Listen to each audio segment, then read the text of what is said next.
Education is the most fundamental challenge facing human beings. Education will be the key to solving all of the other problems that we've got. Our kids are living in the most intensely stimulating environment in the history of the Earth. They're dealing with more information than any other generation ever had to deal with.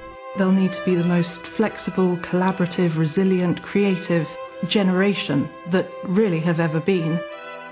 One of the things I try to say to young people nowadays is that change is a fact of your life.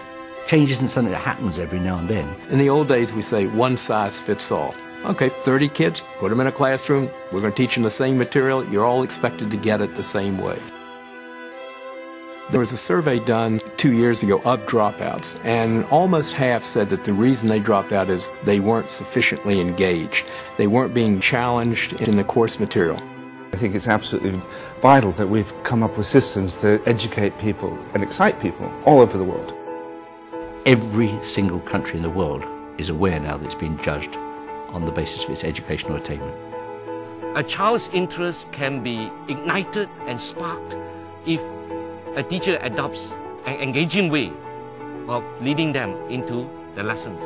The students today, I would call them digital natives because they are born in a digital era. Technology can never replace the teacher. What technology can do is empower that teacher. Technology can help that teacher take that class to worlds far outside that classroom, far outside that neighborhood. Imagine you're a teacher of French. You're English, your first language is English, the 30 kids in front of you, their first language is English, and you're in England.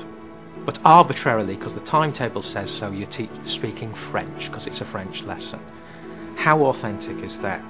How do you feel as a teacher? How much more empowering if you're having a conversation through a video conference with a school in France?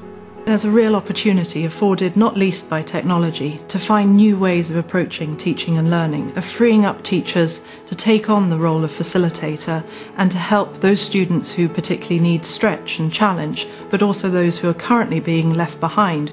A government that invests in education and gets the education policies right will lead their society to be more economically productive in the future. Anybody who doesn't think that education is about the economy isn't listening. Last year, according to one report, governments around the world spent about $2 trillion on education, so they're not messing around.